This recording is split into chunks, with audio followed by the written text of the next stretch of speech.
va commencer dans l'ordre par Jean-Léonard. Jean-Léonard, il y avait une question notamment sur comment s'assurer que la livraison a été effective.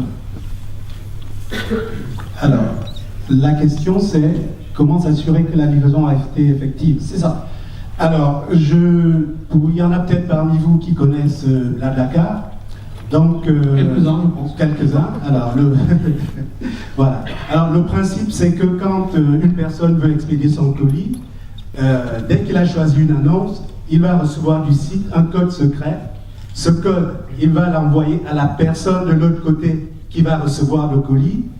Et le transporteur du colis va donc échanger le colis avec le destinataire contre ce code qui va lui permettre de venir déclencher son paiement sur la plateforme. Très bien. Je ne sais pas si j'ai bien répondu. Si, je pense que c'est très clair. Et il y avait un autre point sur l'histoire des produits illicites, mais je crois que vous avez apporté une réponse pendant le pitch. On peut en reparler, il n'y a pas de souci. C'est quoi la question? C'était comment ça se passe, comment vérifier qu'on ne transporte pas de produits illicites, quoi.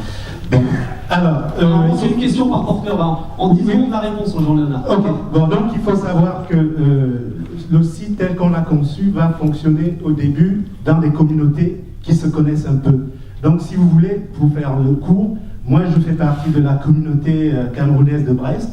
Quand je vais prendre en charge le colis d'un autre Camerounais, je sais que logiquement il n'y aura pas dedans de drogue ou d'armes. Donc ça s'appuie beaucoup sur la confiance qui existe entre les membres d'une communauté homogène. Ok, voilà. La recommandation aussi, etc. La transparence. Et puis à toutes les recommandations, merci. Très bien.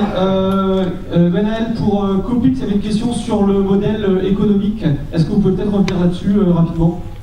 Oui, alors par rapport à ce que j'ai expliqué, donc l'offre elle cible en priorité des clients tels que les coopératives, groupements de producteurs, sociétés de conseil en élevage. C'est des entreprises qui sont à la recherche d'innovation pour changer leur manière de fonctionner, pour réduire certains coûts.